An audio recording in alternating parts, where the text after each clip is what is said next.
Antes de nós entrarmos na palavra, eu tenho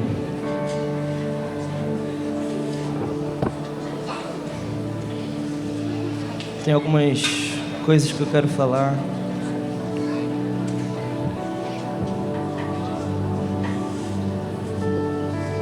Eu vou esperar todos tomarem os seus lugares.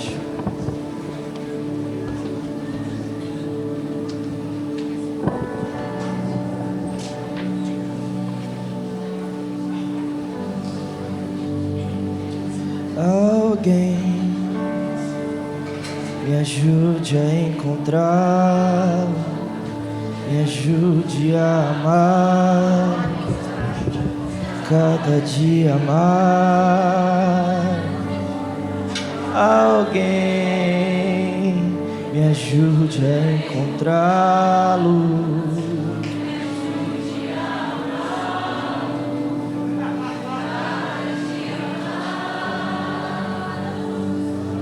Alguém me ajude a encontrar.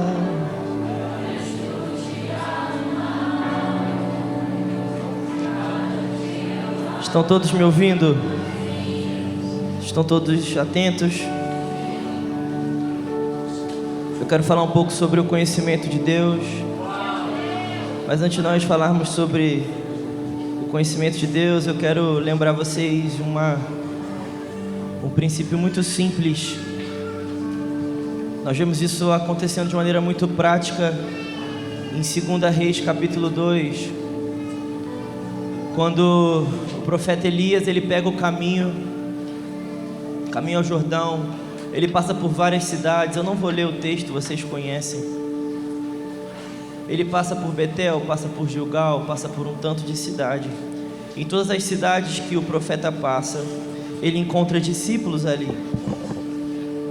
Em todas as cidades que o profeta passa, ele encontra seguidores ali. Ele encontra pessoas que até compreendem a mensagem profética, até compreendem o que Elias está propondo. Mas há um homem chamado Eliseu. Há um homem que ele não dança a dança da membresia. E em todas as instâncias, o profeta Elias, ele vira para Eliseu e fala: você pode ficar. Você pode ficar com esses discípulos.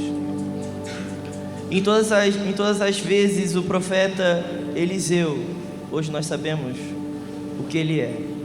Mas até então, o filho na fé, Eliseu, ele vira para Elias e fala: eu não vou ficar.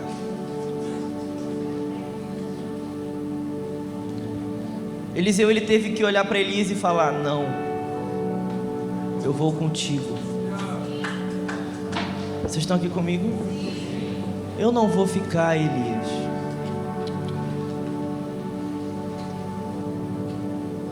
E assim foi. Eliseu ele foi com Elias pelo caminho. Em todos os lugares Elias falava: você quer ficar? E ele fala: não, eu vou contigo. E nós sabemos o final dessa história.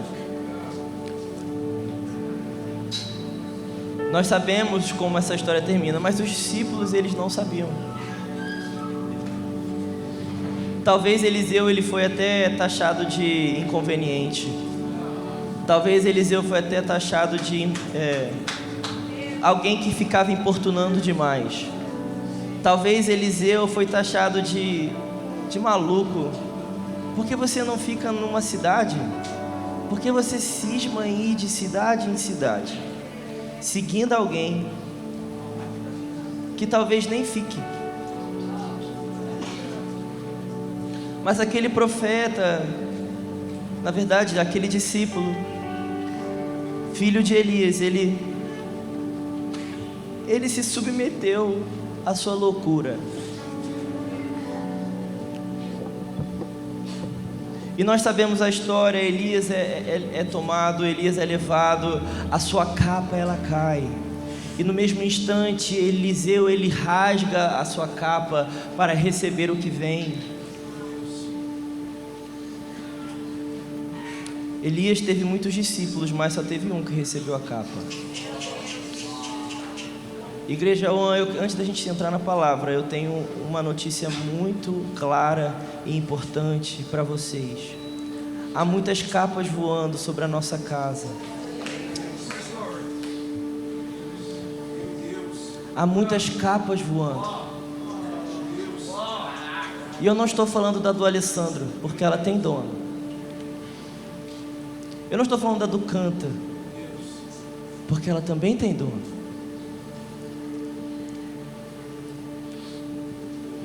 Eu estou falando de muitos aqui. Vocês estão me entendendo? Meus irmãos, eu acredito que antes de nós entrarmos na palavra, nós precisamos estar atentos a tomar o nosso posicionamento perante o Senhor.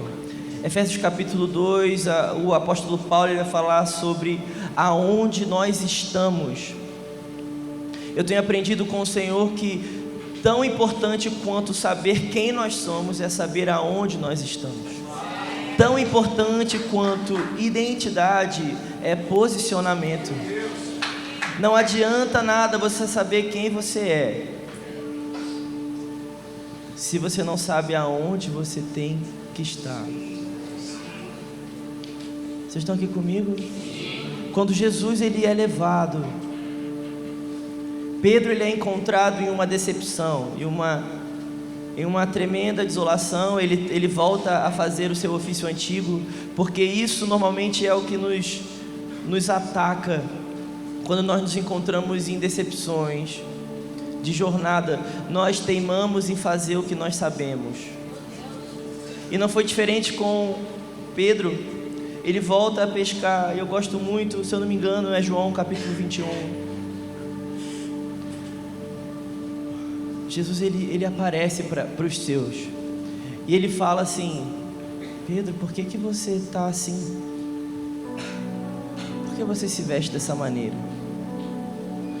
E Jesus ele fala assim: chegará um tempo, Pedro, que você não vai se vestir, mas outro vai te vestir. Outro vai te vestir. E as escrituras vão falar, e isso Jesus disse, referindo a Pedro, a sua morte. Igreja One, nós precisamos assim como Eliseu, e assim como Jesus falou para Pedro, nós precisamos rasgar um pouquinho mais as nossas vestes. Nós precisamos deixar outros nos vestir. Essa é uma casa paternal. Eu rasgo as minhas vestes, porque há uma veste vindo. Eu me canso do que eu vesti, porque há uma outra vestimenta vindo que eu preciso tomar posse. E sabe, meus irmãos, o guarda-roupa do An está muito cheio. Muitas tunicazinhas, muitas capinhas esperando. E você pode falar assim: não, está esperando o fulano. A Ana falou aqui a porcentagem de quantos já foram. Meus irmãos, sabe uma coisa que eu gosto em Paulo? Eu sempre falo isso. Eu vou falar só uma coisa que vocês já sabem hoje, pode ser?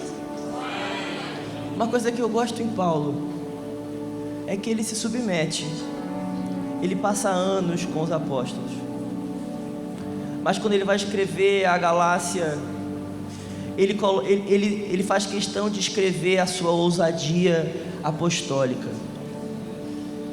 E sabe, meus irmãos, eu acredito que ali ele foi até um pouquinho polido. Era uma carta para uma igreja, havia uma formalidade ali. Não era uma carta que tinha uma primazia, lavar roupa suja apostólica. Mas no meio daquela carta da Galácia, a igreja da Galácia, eu sou levado a pensar que a discussão de Paulo e Pedro foi um pouquinho mais acalorada.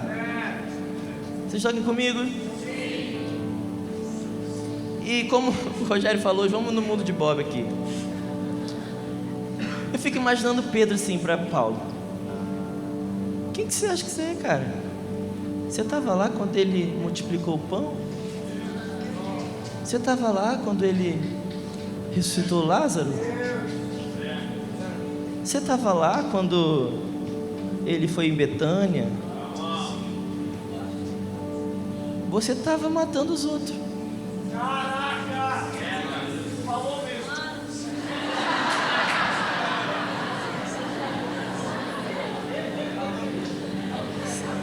Você era um fariseuzinho, Paulo. Mas eu também, no mundo de Bob, eu consigo imaginar Paulo assim: Pedro, Pedro, o que você viu, eu vi. O que você viu, eu vi. Meus irmãos, a autoridade apostólica, ela não vem por uma data, ela vem por uma visão. Uma igreja apostólica não é uma igreja que apenas fica com seu álbum de formatura. 15 anos, estamos debutando de quando Deus nos tocou. Não, meus irmãos. É uma igreja que mantém firme, vendo as mesmas coisas, com os olhos apurados.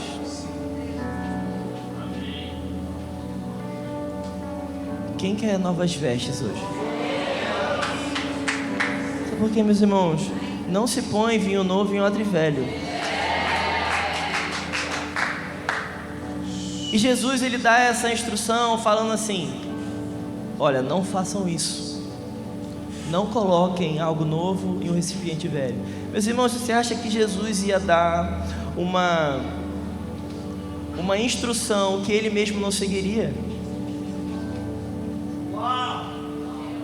Então, se você acha que Jesus olha para você e fala assim: olha, não coloca coisa nova em coisa velha, você acha que ele vai fazer isso? Ele não vai fazer. A gente tem falado muito isso, Igreja One. O vinho novo não é meu papel, é de Deus. Ele é o sommelier da igreja. É ele que faz assim, ó. Vinho novo. Os discípulos na mesa que a Ana falou à tarde, eles só repartem o que foi partido. É ele que fala: esse é o cálice, esse é o pão. Vai, come. Vocês estão aqui comigo, gente? Mas é o nosso papel nos atentar ao odre novo. É o nosso papel olhar para dentro de nós e falar: será que eu posso receber algo novo? Meus irmãos, eu acredito que... eu sei que tudo que nós estamos fazendo aqui é sobre isso, mas eu creio que Deus está dando os últimos apertos nesse final de semana para virar a chave de verdade. Então, meus irmãos, ou a gente esvazia esse guarda-roupa, ou vai dar ruim. Vocês estão aqui comigo? Ou a gente rasga as nossas vestes para receber algo novo, ou vai dar ruim. Eu estou sendo legal até aqui, né, gente? Ora por mim aí. Abra sua Bíblia em João 17.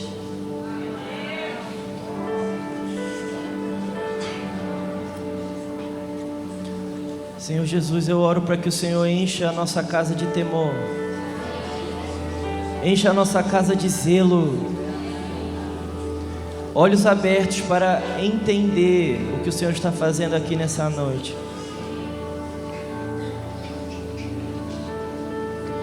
Como eu comecei falando, nós vamos falar sobre o conhecimento de Deus.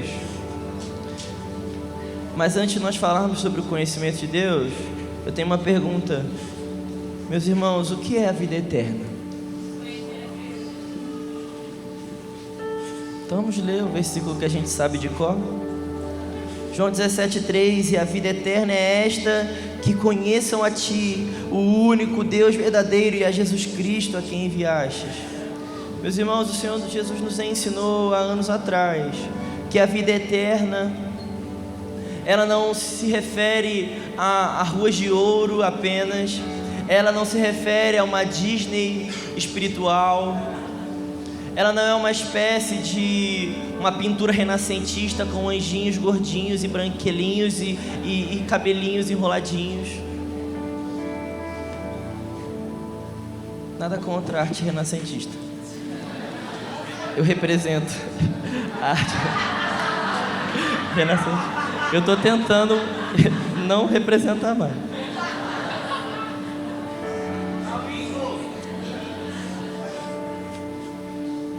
Mas sabe, meus irmãos, Jesus nos ensinou como família que a vida eterna não é isso. Na verdade, ela não é só isso. Quando nós falamos isso, não é uma mentira, mas é uma meia-verdade. E quando a gente começa a repetir meias-verdades, a gente começa a achar que aquilo é uma total verdade.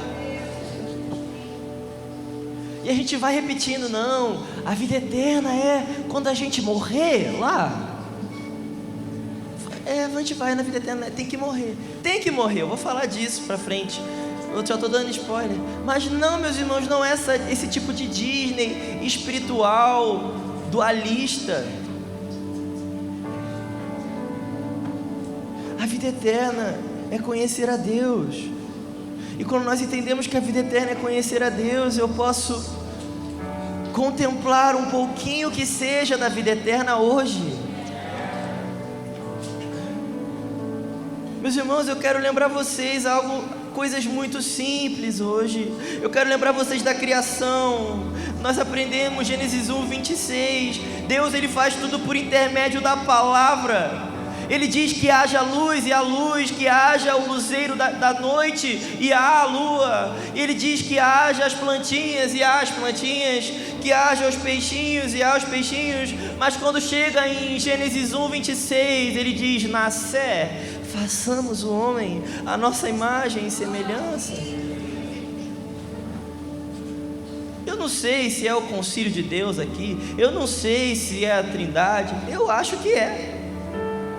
Mas independe agora, o que importa agora é, alguém parou, olhou um para o outro e falou: façamos. Alguém no meio do rolê, e esse alguém é o Senhor, parou e disse: vamos fazer, nascer, façamos a pluralidade aqui. Há uma conversa. Esse verbo, ele requer conversa, ele requer relação. Esse verbo nos aponta o seguinte: alguém olhou para outro alguém e disse: vamos fazer.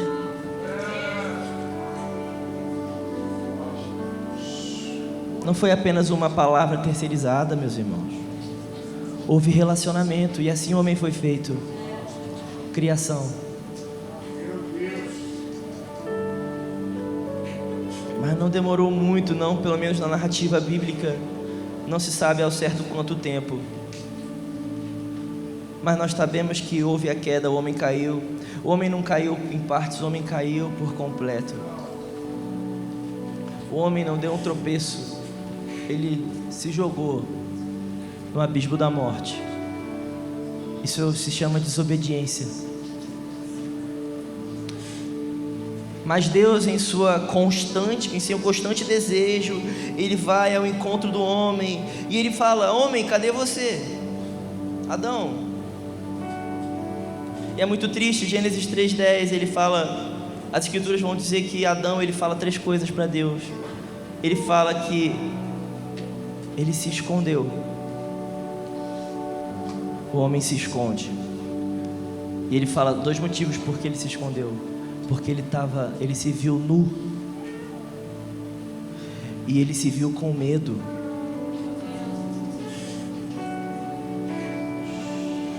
Então, um Deus que fez o homem segundo o seu deleite, o homem pela desobediência cai e se vê nu e com medo. E assim o homem vai andando. E graças a Deus pelo que a gente tem falado aqui, estamos em Páscoa, eu preciso relembrar o plano da redenção. Eu não estou nem aí se você quer algo muito fresco, eu preciso relembrar o Evangelho. Deus nos criou para o seu deleite. O homem, pela sua desobediência, ele caiu totalmente. Mas Deus, pela sua infinita misericórdia e graça, nos resgatou para Ele. Efésios 1:7, nele temos a redenção. Temos a redenção dos nossos pecados. Redenção é compra. Depois de Deus ter sede, como a Ana falou, Ele brada, tetelestai, está consumado. Tetelestai, deixa eu te relembrar para você, eu já preguei isso 48 vezes, só no Rio de Janeiro. São Paulo 37, Juiz de Fora 30. Tetelestai, meus irmãos, é o carnezinho da Casas Bahia ali, o último carnezinho. O judeu, ele tinha um carnezinho, gente. Carnê, gente, desde que Adão caiu, tem carnê. Fruto da queda. Aí o judeu divide em 30 vezes.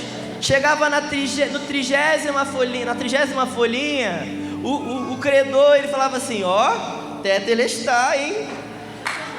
Está consumado. Você pagou tudo. Foi isso que Deus bradou na cruz, meus irmãos.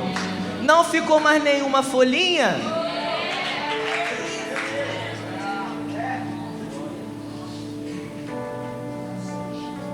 Criação, queda, redenção. E aos que foram redimidos, esperamos a consumação de todas as coisas. Eu não estou tirando o brilho eu não quero tirar o brilho da consumação. Eu não quero tirar o brilho da glorificação. Eu não quero tirar o brilho daquele grande dia das bodas, onde nós seremos transformados. Na verdade, ao contrário, né? Mas enfim, está tudo ali. Mas, meus irmãos, pela redenção, nós temos acesso à vida eterna. Então a vida eterna, ela não te deu um voucher para um casamento apenas. Ela te deu acesso ao conhecer. E deixa eu falar uma coisa. Antes de eu casar com a Ana, gente, eu conheci ela. Não do jeito que eu vou falar daqui a pouco. Nós casamos direitinho, gente. Mas eu casei com quem eu conhecia. Vocês estão aqui comigo? Eu casei com quem eu conhecia. Eu, que sou pecador, não me dei o luxo de casar com quem eu não conheço. Você acha que Deus vai? Santo como Ele é? Você acha que você vai casar e vai chegar na boda do Cordeiro e vai falar assim: oi, a paz do Senhor, prazer, Davi, você é o Jesus, né? Eu te conheço, você não me conhece? Eu te conheço, tu é famoso. Você acha que vai ser assim, gente? Meus irmãos, se você não entra na vida eterna hoje, você não vai entrar nunca. Você que não é salvo aqui, é hoje. Você que não tem certeza da vida eterna, é hoje. Amanhã é domingo de Páscoa, meu irmão. Amanhã não é pão e vinho para estrangeiro, é pão e vinho para quem mora no lugar.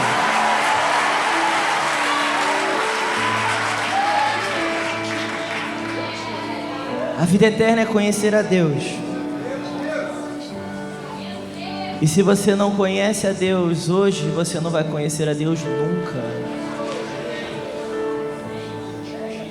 Eu preciso conhecer a Deus.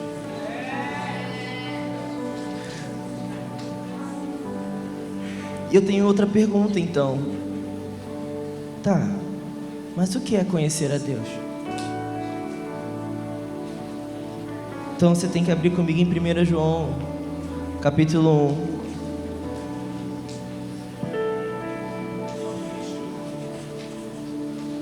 Vai ficar legal, gente.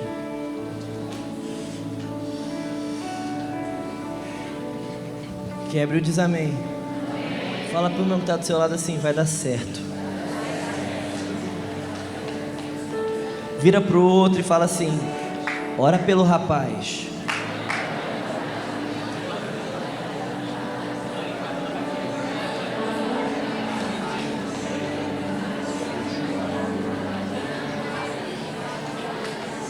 Gente, vocês falaram mais coisas do que eu falei pra vocês falarem. Vocês aproveitaram para botar o papo em dia.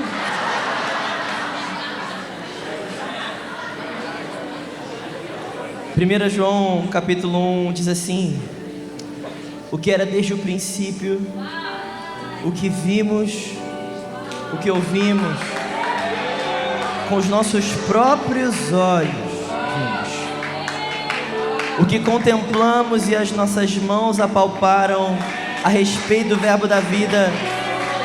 E a vida se manifestou, e nós a vimos e dela damos testemunho, e anunciamos a vocês a vida eterna,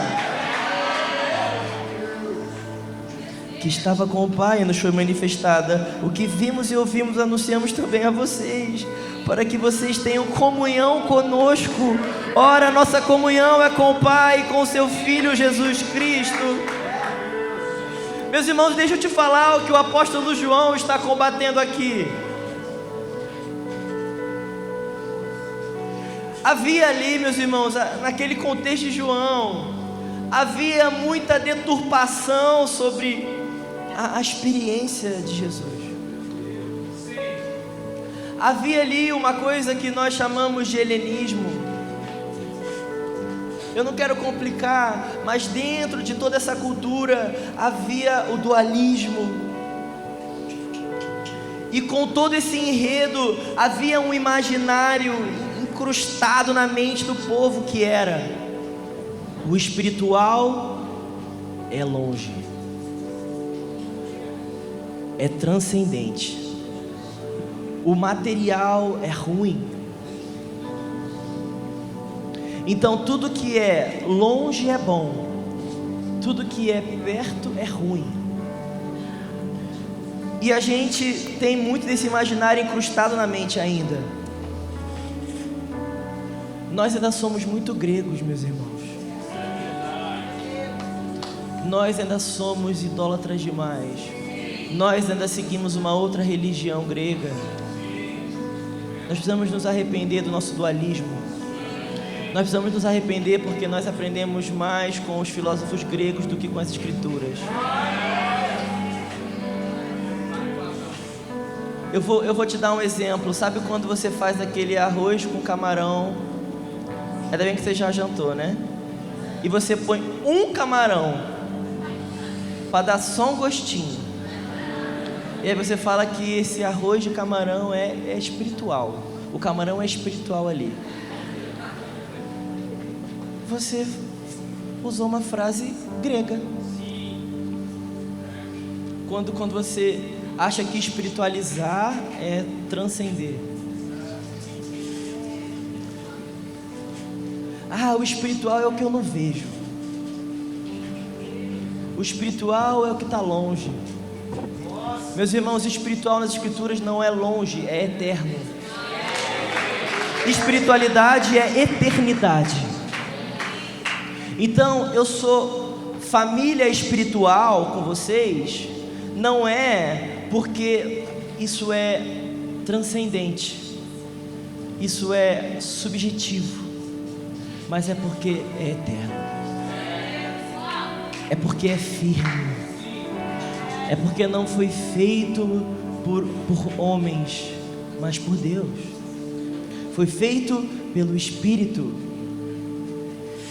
Então, o apóstolo João, ele está combatendo isso aqui, quando ele fala assim: gente, deixa eu falar uma coisa. Ele começa a sua carta pastoral falando: gente, eu ouvi ele, eu contemplei ele, eu apalpei ele, eu toquei, ele é de verdade, ele é de verdade, ele não é algo subjetivo. Eu não creio em algo subjetivo, eu creio em uma verdade. Quase que eu caio. Eu creio em algo real. E sabe qual é a palavra que ele usa aqui? Gente, eu peguei os versículos mais conhecidos no ano.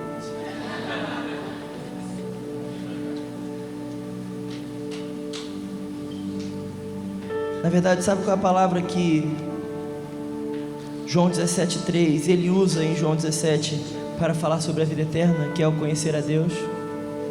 Conhecer é gnosco. Gnosco é a mesma palavra usada quando as escrituras vão dizer em Mateus 1:25, se referindo a uma relação matrimonial. Então as escrituras vão falar: e José não conheceu Maria até que Jesus nasceu.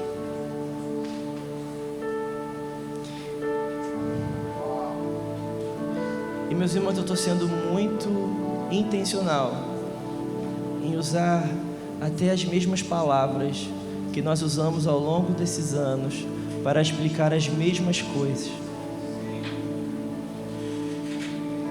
A vida eterna é gnosco. A vida eterna é conhecer por experiência. Gnosco é conhecer por experiência, conhecer intimamente. Para você gnosco alguém, você tem que tocar esse alguém.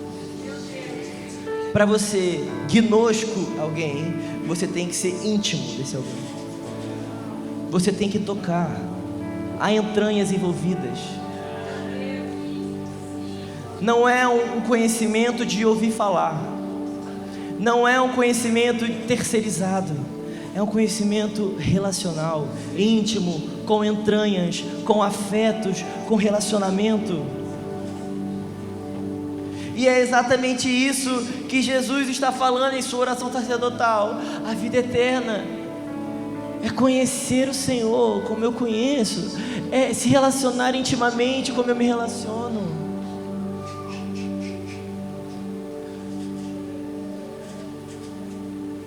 E sabe de uma coisa, Igreja One, nós não temos gnosco Deus. Nós não temos conhecido Deus como Ele merece. Nós precisamos cair na real, porque nós sabemos o que é gnosco, mas nós não gnosco.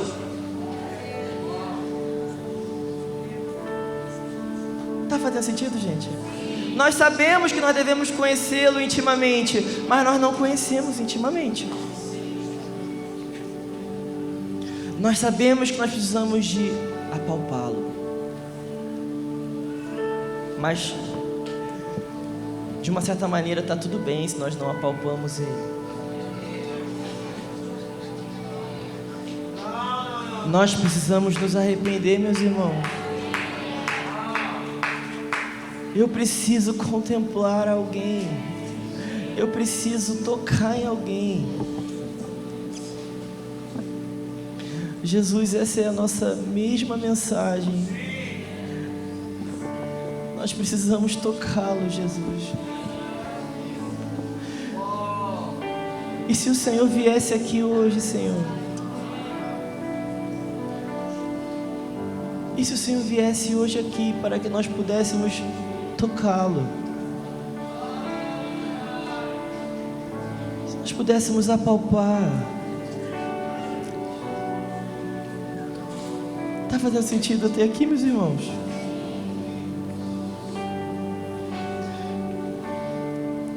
Vai para Filipenses 3 comigo.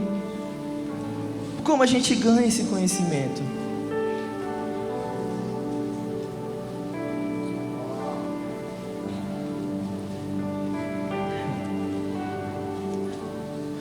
Filipenses 3, 7. Mas que para mim era lucro, isso eu considerei perda por causa de Cristo. Na verdade, eu considero tudo como perda por causa da sublimidade do conhecimento de Cristo. De Cristo Jesus, meu Senhor. Por causa dele perdi todas as coisas e as considero como lixo para ganhar a Cristo e ser achado nele, não tendo justiça própria que procede de lei, mas aquela que é mediante a fé em Cristo, a justiça que procede de Deus, baseada na fé. O que eu quero é conhecer Cristo e o poder da sua ressurreição, tomar parte nos seus sofrimentos e me tornar como Ele na sua morte, para de algum modo alcançar a ressurreição dentre os mortos.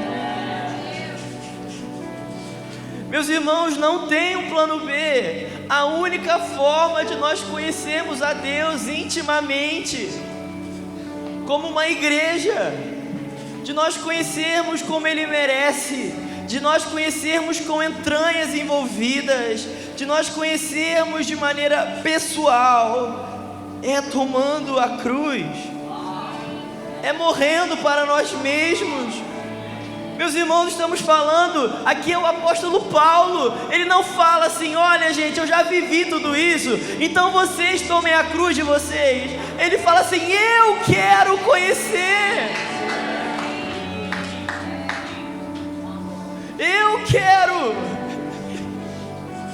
eu quero tomar parte dos sofrimentos para de alguma maneira ser encontrado na ressurreição.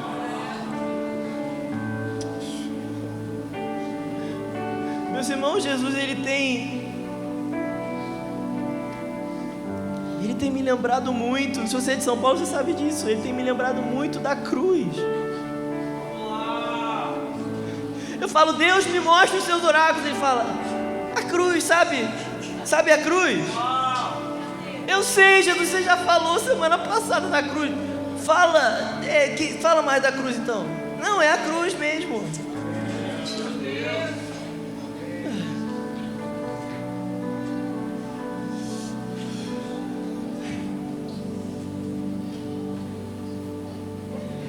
Meus irmãos, Bob Sorg, ele fala uma coisa que tem me tomado. Ele fala, nós amamos o fato de que somos substituídos na cruz. Nós falamos da redenção aqui. Alguém pagou aquele preço. E graças a Deus, eu sou muito grato pela redenção. Porque através da redenção eu estou aqui. Através da expiação eu estou limpo. Através da propiciação, Deus está propício a mim. Mas sabe, meus irmãos, se nós só temos substituição quando nós olhamos para a cruz, nós nos assemelhamos a Barrabás. Ele ficou muito feliz de ser substituído. Ele ficou muito feliz. Mas ele viveu a sua vidinha. Eu quero me identificar com a cruz. Eu quero entender a substituição, mas eu quero entender a identificação. A cruz não foi feita apenas para que eu fosse substituído, Rafa, mas a cruz foi feita para que eu pudesse me identificar com alguém.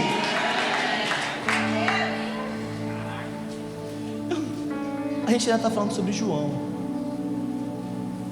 o discípulo que estava lá. Ele tem propriedade. Eu vi, eu contemplei. Nos seus escritos, não são sinóticos, ele estava lá, meus irmãos. Ele viu. Ele fala de algo que ele viu. Ninguém contou para ele. Eu não estou tirando, vocês estão entendendo, né? Então vocês vão só ler João. Vocês já fazem isso, né? Tem que ler os outros 3 também, gente. Misericórdia.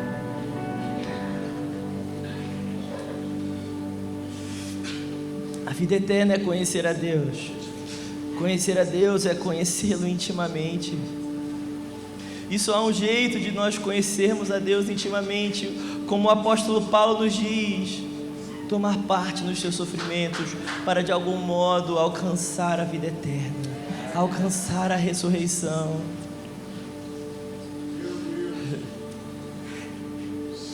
Vai comigo em Mateus 7:21.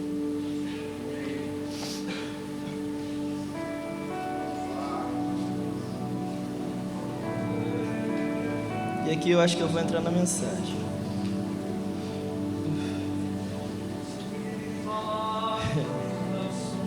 Porque até aqui a gente vai bem. Pelo menos alguns.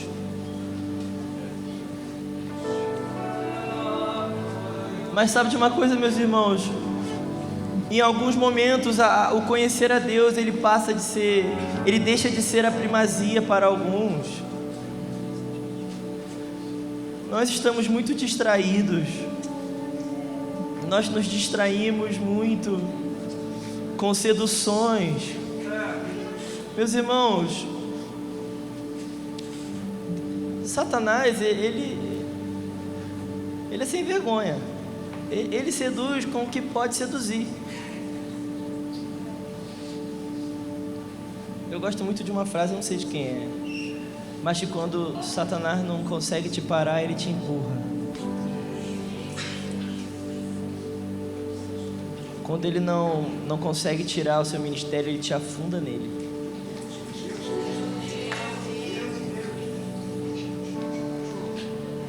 Quando ele não consegue tirar o seu trabalho, ele te afunda nele. Mateus 7:21 fala um pouco das distrações.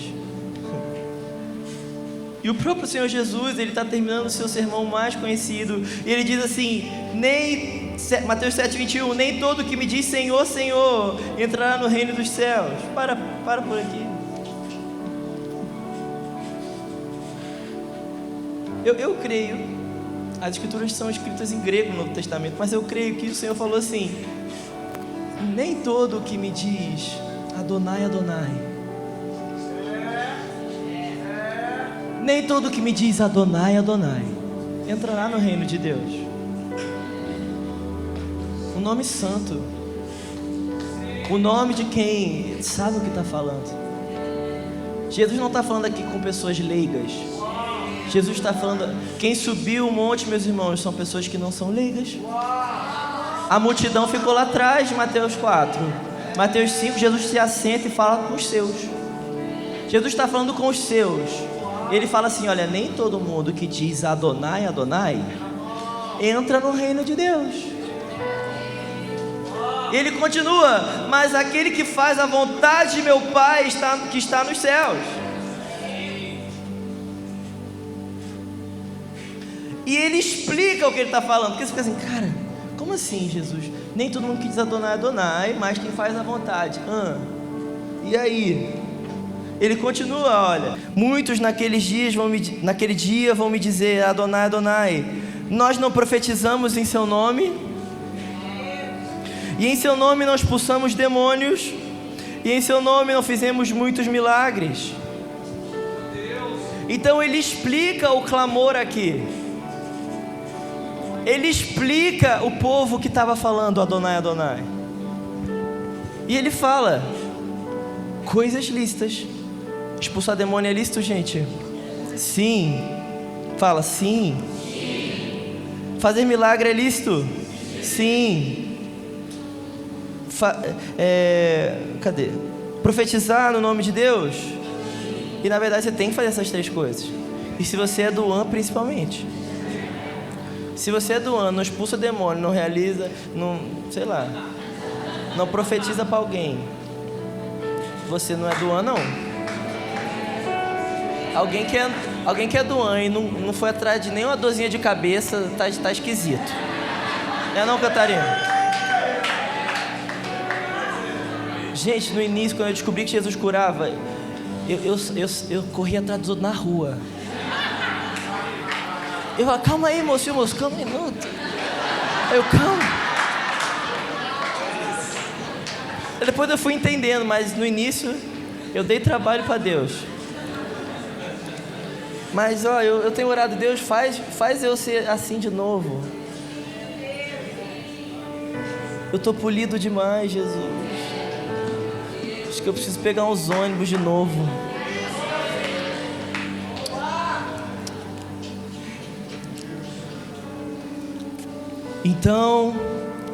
Então Jesus explica esse povo do Adonai aqui.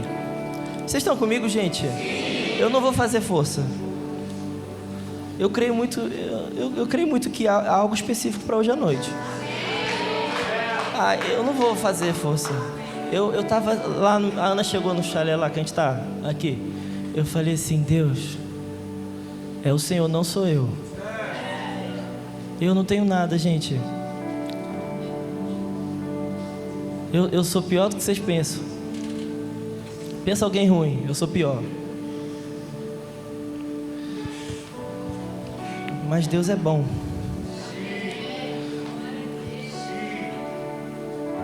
Então eu lhes direi claramente: eu nunca conheci vocês. Afaste de mim, vocês que praticam o mal. Qual que é essa palavra, gente? Quem é do An sabe. Gnóstico. O que Jesus está falando aqui? Vocês fizeram tudo que a cartilha mandou. mas vocês não me conheceram. Meus irmãos, a gente só está substituindo isso aqui por: Deus, em teu nome eu não fui da rede, em teu nome eu não fui no retiro, em teu nome eu não caí no chão, em teu nome eu não tremi, em teu nome eu chamei até o Davi de pai. Eu tô muito do One. Em teu nome, Deus, eu tive até a cultura One. Eu fiz consolidação, escola One 242. Eu tô numerólogo. Eu sei todos os números do One agora. Mas Deus vai olhar para você e falar assim: eu não te conheci intimamente. Deus vai olhar para mim e falar assim: Davi, você foi até pastor do One, uma igreja muito bacana, mas eu precisava te conhecer. Eu sei que isso é muito simples, eu sei que vocês sabem do que eu estou falando, mas gente, eu estou muito afim de viver o que a gente sabe. Eu estou muito afim. Sabe por quê, gente? A gente se cansou de João 17. Eu sei que eu vim no contra, hoje, gente. Ai, meu Deus. Ó Deus, eu estou estragando o ano.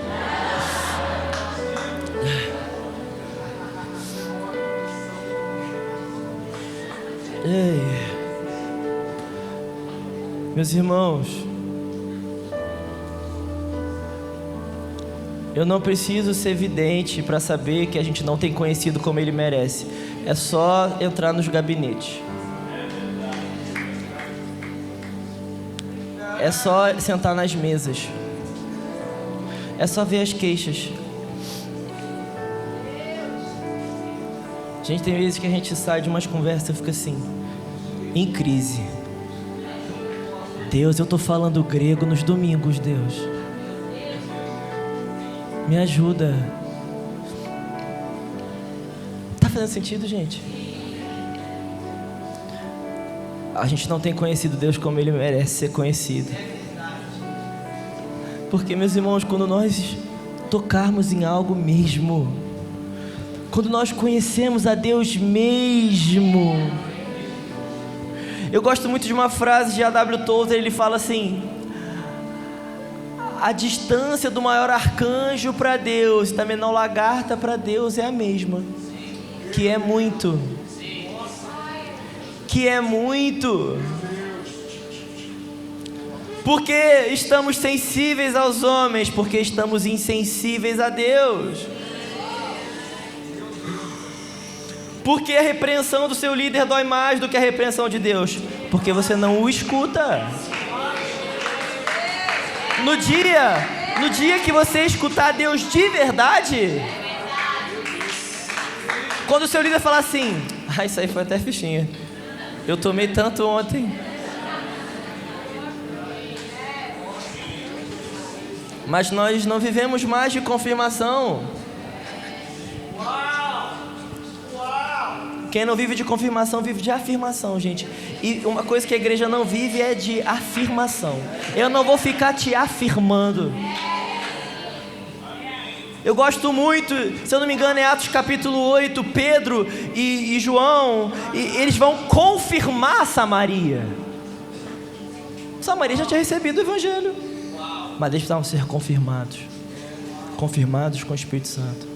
Uma igreja apostólica é uma igreja que confirma. Homens e mulheres que são fiéis ao sacerdócio. Homens e mulheres que são fiéis ao relacionamento com Deus. A primazia de se relacionar com Deus. A primazia de ministrar a Deus. Então nós podemos falar: isso é aquilo. Nunca terá o isso é aquilo enquanto não tiver o aquilo. Isso é sobre avivamento, gente. Eu sei, eu não estou relativizando o avivamento, mas nós podemos viver isso em pequenas doses na nossa vida comunitária. Quando você chega na assembleia do domingo e você fala: meu Deus, isso é aquilo que eu ouvi no meu quarto. Isso é aquilo que Deus tem me falado. Agora, quando você chega e fala: uau! Gente, a gente tem que falar menos uau e mais é isso. Isso é aquilo. Isso. Esse é o Breno. Isso! Tem que ter o belt. Tá fazendo sentido, gente?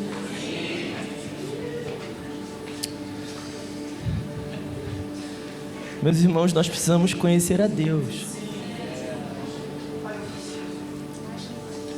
Nós precisamos ver Deus mesmo. Sabe uma coisa que tem me confrontado tanto? Gente, eu posso abrir meu coração aqui? Às vezes eu fico até meio enciumado com os seres viventes. No bom sentido, me entende aqui? Gente, eles têm olho por dentro e por fora. É muito olho, gente. E eles olham para um trono. E eles cantam uma música. Eu tenho falado assim, Deus, eu tenho pouco olho e muito trono. Pouco olho, muito trono e muita música. Encurta os tronos, encurta as músicas e aumenta os olhos. É pouco olho, é muito trono, é muita música. Gente, imagina, eles têm muito olho, é olho por dentro, é olho por fora. Eles olham uns para os outros assim, e olha, santo. Aí eles ficam, olha de novo e fala, santo. Aí olha, santo. É a mesma música. Quanto tempo eles estão lá, eu não sei, mas é mais do que 40 minutos. É mais do que 3 dias. Meus irmãos, nós precisamos ver o Cordeiro. Nós precisamos ver o que eles viram.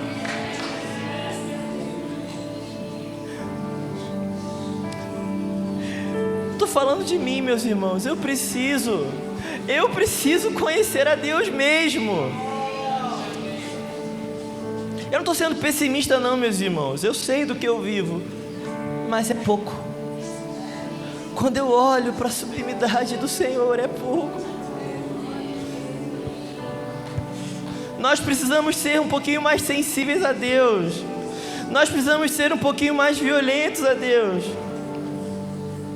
Sabe, um amigo nosso, ele postou ano passado algo no Instagram, besteirinha, gente, feed, sabe? Mas me marcou.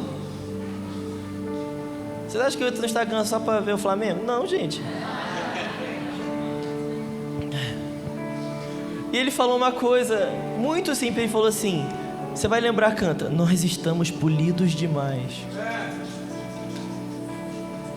Nós estamos polidos demais. A gente aprendeu a dançar a dança do homem. Mas Deus nos chama para dançar a dança dele. Eu gosto muito de uma coisa chamada pericorese. Pericorese é a dança de Deus. Pericorese é a dança de Deus. E Jesus, ele foi muito claro em falar dos movimentos harmônicos dele. Ele falou assim, eu só faço o que vejo o meu pai fazer. Então se o pai levanta a mão, o filho levanta a mão e o espírito levanta.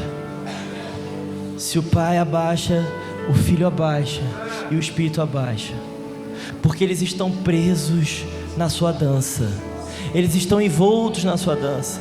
E o desejo de Deus, mediante o conhecimento, é engajar a sua igreja na sua dança.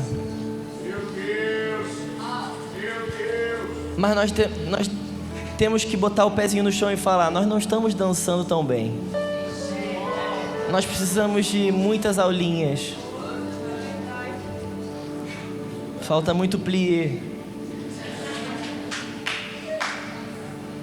Vocês não fizeram balé? Eu também não. Já pensou, gente? Eu de colã, gente, não vai dar. Era pra ser sério hoje, né, gente? Me perdoa.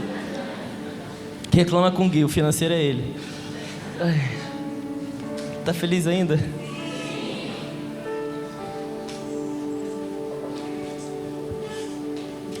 Gente, tem uma história que tem me confrontado muito. Jesus, ele entra, se eu não me engano é João 5. É, João 5, tanque de Betesda. Ele cura um candanguinho lá, gente.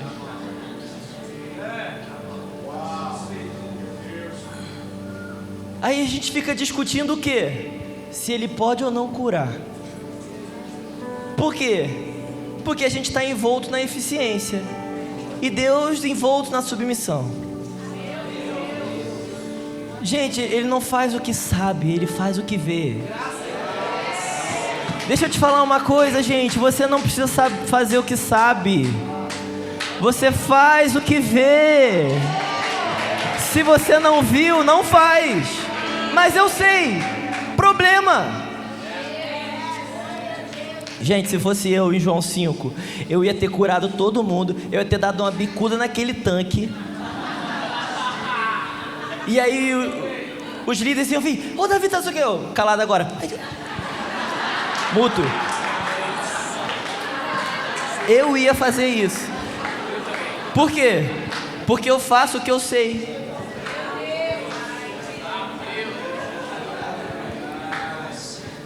Vocês gostaram muito do teatrinho?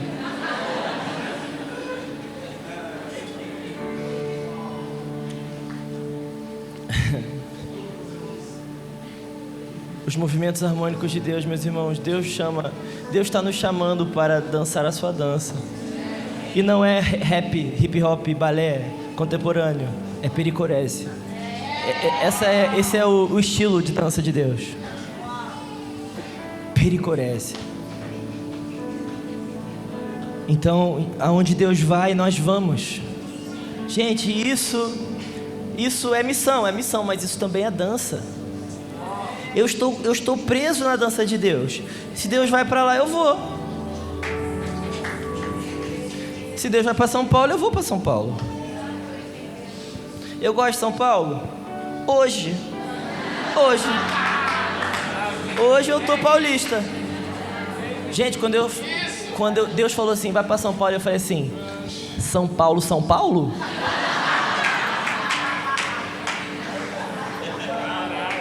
Aí Deus, entra, eu não. Falei, mas é certeza? É, gente. Tá vendo sentido? Né, Breno? Hoje você ama, né?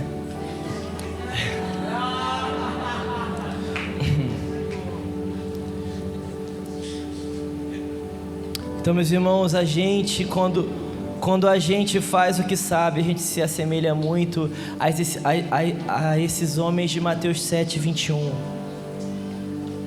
É muita distração. Esses homens, eles jogaram na cara de Deus, não era o que viram, é o que sabem. Ele falou assim, Deus, mas a gente sabia um tanto de coisa. A gente sabia profetizar, a gente sabia curar, a gente sabia fazer milagre, e a gente executou, não era isso? E Deus fala, não. Tá fazendo sentido, gente? Meus irmãos, conhecer a Deus não é só um plus da vida, não. Conhecer a Deus é o motivo. Meus irmãos, foi essa mensagem que nos trouxe até aqui. Eu quero conhecer Jesus e ser achado nele.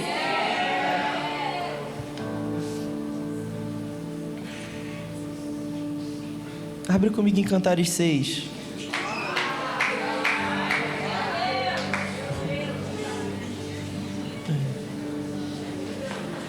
Meus irmãos, a gente precisa...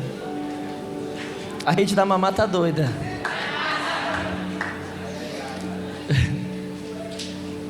Eles estudaram Cantares. Acho que só vocês leem Cantares aqui. Vocês abriram Cantares 6? Sim. Vocês estão felizes ainda, gente? Pergunta pro meu que tá do lado assim. Dorme não, gente. Fala com ele, né? Eu falei perguntar então. Dorme não, gente. É para falar mesmo.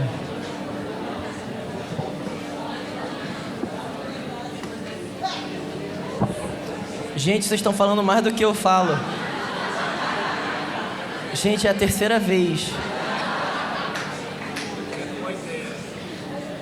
Gente, vocês me amam? Não ama? Cadê a Giovana? Gigi. Falei com ela esse dia. Quem ama obedece, gente. Não, mas não foi nem alinhamento, a gente tava zoando, só conversando. Quem ama obedece. Vocês não me amam, não. Tô brincando, gente, eu amo vocês.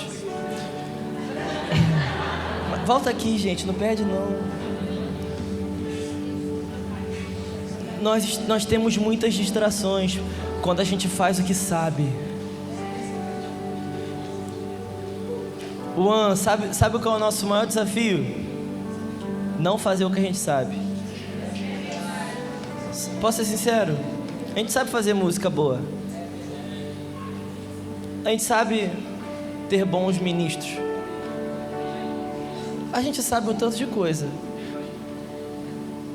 Mas a gente não sabe. A gente acha que sabe.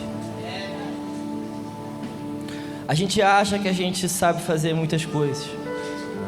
Mas a gente não sabe.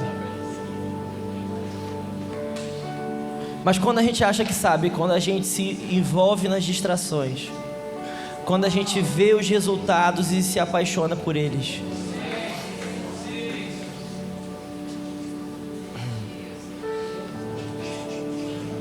meus irmãos, Deus quer tirar as nossas seduções. Deus quer tirar o que nos seduz como igreja. Deus quer tirar o que nos seduz. Às vezes não é mais uma pornografia. Se bem que alguns ainda é. Mas são coisas veladas. São coisas veladas, meus irmãos.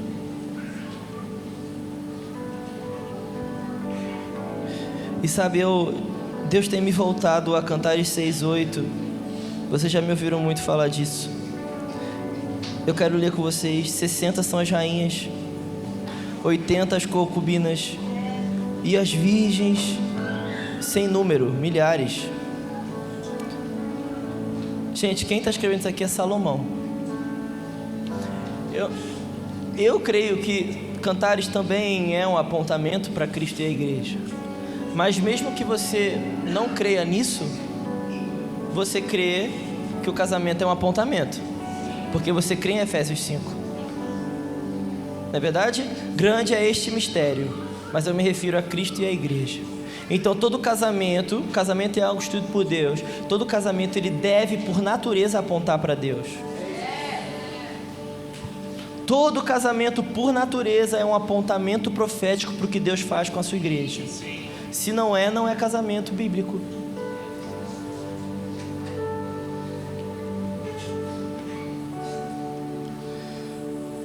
Então, se você crê ou não, não difere. Eu quero que você entenda, Salomão, ele escreveu um livro, Cantares, os cânticos, ele escreveu para alguém.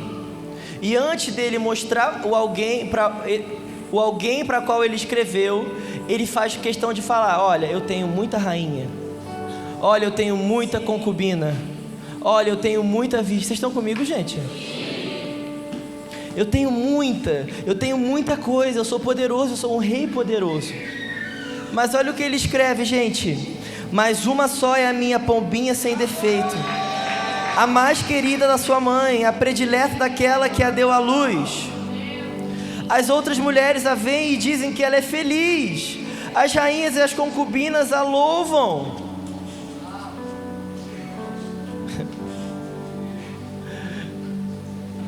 Salomão ele fala assim: eu tenho muitas mulheres que podem me servir, mas eu escrevi um livro para uma em específico, e todas elas olham para ela e falam: nossa, como ela é feliz.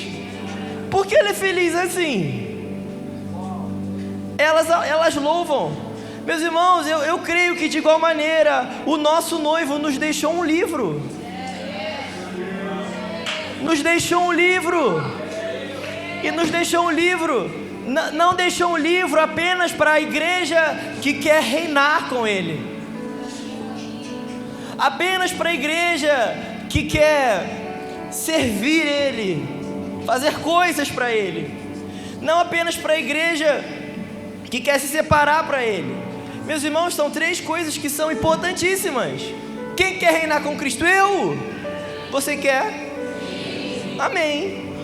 Você tem que querer, porque isso é padrão bíblico. Eu quero reinar com Cristo. Essa é uma faceta importantíssima. Quem quer servir a Cristo? Diminuiu. Eu quero que Deus fure as minhas orelhas nos seus portais. Eu não quero ser só o rei, eu quero ser o servo. Eu quero, Deus, fura minha orelha, o ano jubileu, o ano aceitável do Senhor, o qual Cristo veio proclamar. Eu fui liberto, mas eu voltei para Jerusalém e falei: Deus, fura minha orelha. Eu não quero andar por aí com a orelhinha livre. Escravos por amor. E de igual maneira, meus irmãos, eu quero me santificar para Deus. Quem quer se santificar? Aumentou na força do ódio. Eu quero santidade ao Senhor na minha testa. Eu quero ser santo como Ele é santo, no meu braço, no meu peito. Esse é o padrão sacerdotal. Se o seu corpo não traz a marca que você é santo, você não é. Você não é. Se alguém olha para você e fala profano, você é profano. Profano comum. Deixa eu falar uma coisa, gente. Quando alguém faz força para mostrar que é santo, não é santo. Gente, Pedro ruim é melhor que a gente bom. Porque Pedro ruim tentou negar Jesus. E as pessoas falam assim: você é dele, cara. E ele: não sou não. Aí a pessoa: pô, Pedro, pra cima de mim, olha pra tu. Tu fala igual ele, tu anda igual ele, tu cheira igual ele. E a gente fica: não, eu sou dele. Aí, não, tu não é dele, não. Tu não faz nada igual ele, gente. Gente, tem gente que faz força, olha pra mim e fala assim: a paz do Senhor, aleluia, glória a Deus. Não, só que não é diferente, não fala família, brother, culto, brother não, né? Mano, cultura, vamos lá, consolidação 242, o culto foi quente.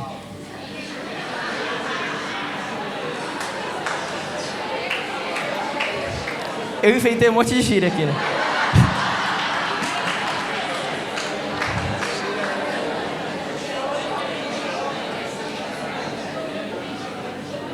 Gente, não é santo.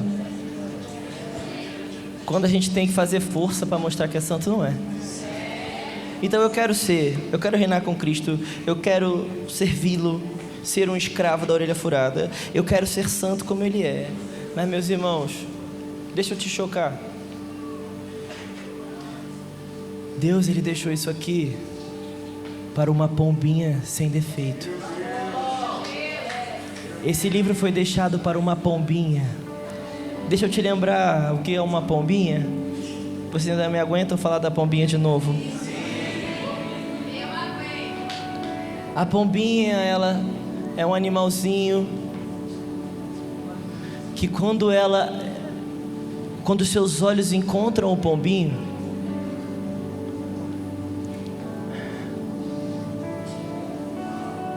tudo ao redor fica muito turvo. Tudo ao redor perde o sentido. Pode estar caindo o mundo aqui, gente, a pombinha vai estar aqui. Se você chutar a pomba, ela faz assim, ó, e continua.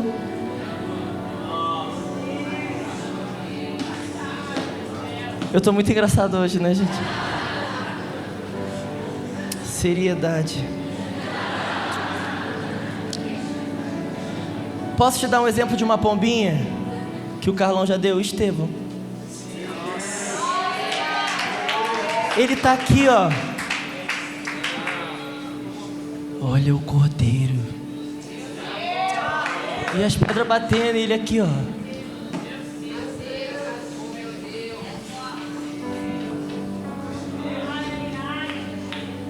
Tá fazendo sentido, gente? Nós estamos com muitas distrações. Nós precisamos de olhos como de pomba. Nós precisamos de olhos que não se distraem facilmente.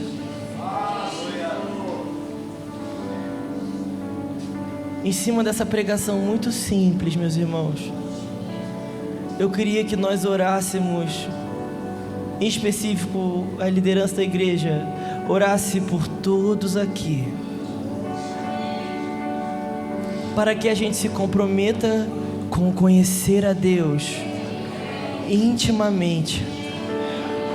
Mas antes pode ficar do jeito que você tá. Não é sobre emoção hoje, gente.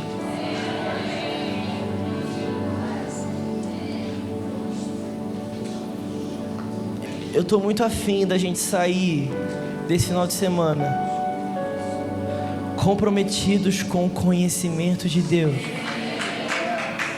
Amanhã é Páscoa, a gente vai falar mais coisa amanhã de manhã. Mas eu queria muito que essa noite nós nos comprometêssemos novamente em conhecer a Deus. É por isso que nós viemos para o AN, gente. Eu queria conhecer a Deus de verdade. Eu queria conhecer a Deus como Ele é. Não de ouvir falar. Não o que meu avô me disse. Que eu vi. Meus irmãos, quando nós vermos algo de verdade, nós vamos ser libertos de uma vez por todas da síndrome de Êxodo 32. Meus irmãos, eu quero lembrar vocês, aqueles homens estavam cantando: faremos festa a Adonai. Esse é o nosso Elohim que nos tirou do deserto. Meus irmãos, era um bezerro.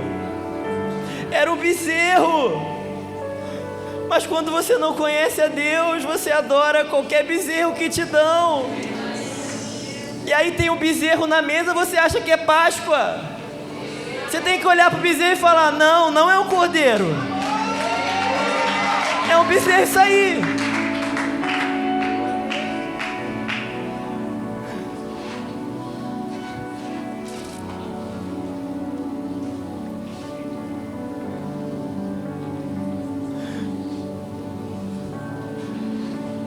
Jesus, nesse ambiente tão simples, eu oro para que o Senhor visite a minha família, visite os meus filhos, com o peso de conhecimento. Nós queremos conhecer o Senhor. Nós queremos conhecer o Senhor. Não precisa desligar as luzes. Conhecer o Senhor. Peso de conhecer o Senhor. Peso de conhecer o Senhor. Anjos de Deus, vocês são bem-vindos na nossa casa. Anjos ministradores, meus irmãos, nós precisamos de um toque. Um toque. Se Deus nos tocar uma vez, como Ele tocou Jacó, mas, meus irmãos, a gente está polido demais. A gente está polido demais. Se nós fôssemos Jacó em Jaboque, no primeiro não de Deus, a gente ia falar: tá bom, Deus, desculpa, pode subir. Mas Jacó falou assim: eu não te largo, não. Eu preciso de um toque.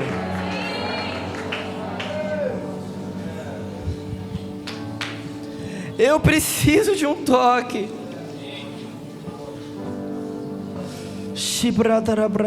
No seu lugar mesmo, comece a orar em línguas.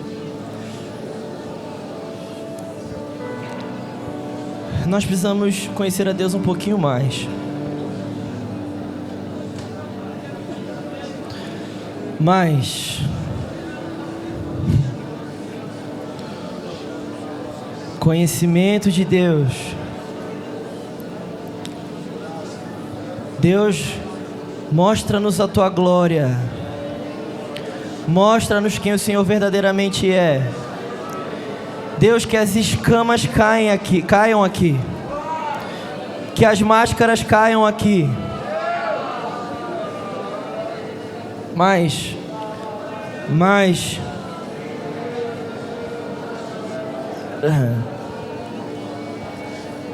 quem tem fome de conhecer a Deus, se você não tem fome de conhecer a Deus, você está com a fome errada.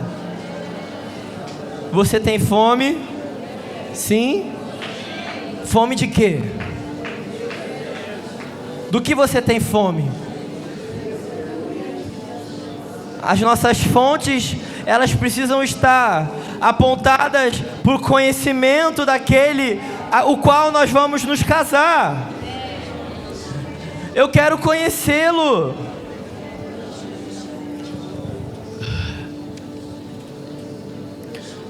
Chora barabarababai.